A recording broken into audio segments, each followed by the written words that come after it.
Hello and welcome back to Steve's Monumental Adventure.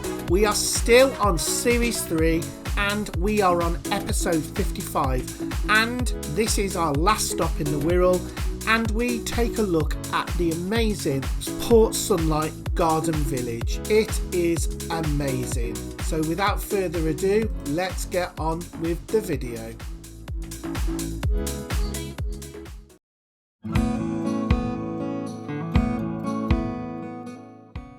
Welcome to the village of Port Sunlight, which is in the Wirral, and this is a great example of the arts and crafts era when developers wanted to do something a little bit different, and there is something very different about this little village.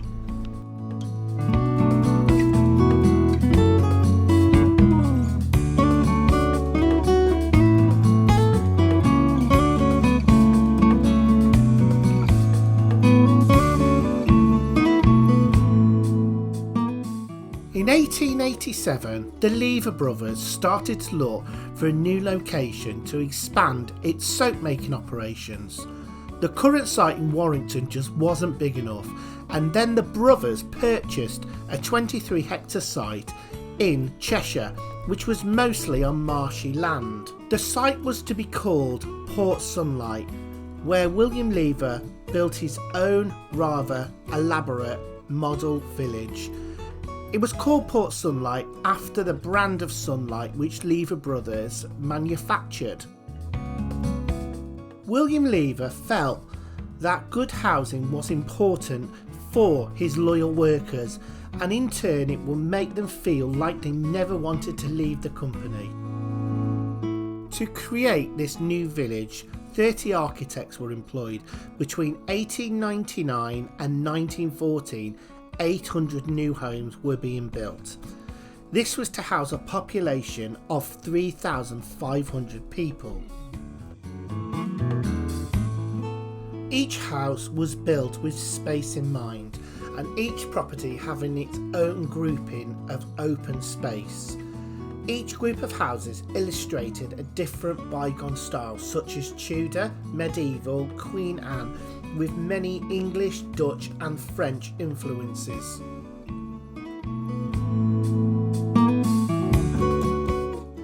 The Lever brothers wanted to create a self-contained community so that the people who lived at Port Sunlight could enjoy many different facilities. There was a Lady Lever art gallery, her own personal collection. There was a theatre, a church, a cottage hospital and a school. The village has enjoyed a lot of fame, and in 1912 it became a feature of the West End musical The Sunshine Girl.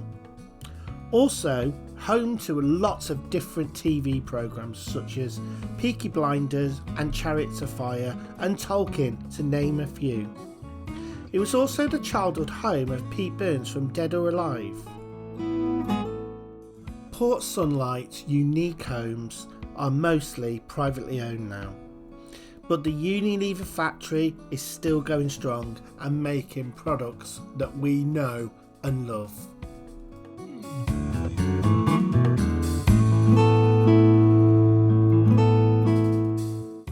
For many years here at Birkenhead at Port Sunlight, they've manufactured soap and other sort of detergents and things like that. It's now home to Unilever, which is here, and they are still here to this day. But it was right back in the Port Sunlight days that they actually, in the 1800s, created this unique arts and crafts village. And this arts and crafts village has got everything you could imagine: schools, shops, and all within walking distance of the place that you work. It was a real triumph in village design, and The detail is here to be seen everywhere. Let's take a look around the village.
Well, I hope you enjoyed our trip to Port Sunlight. It really is a unique hidden gem in the Wirral. So join us again next time for another episode of C's Monumental Adventure. Don't forget to like and subscribe.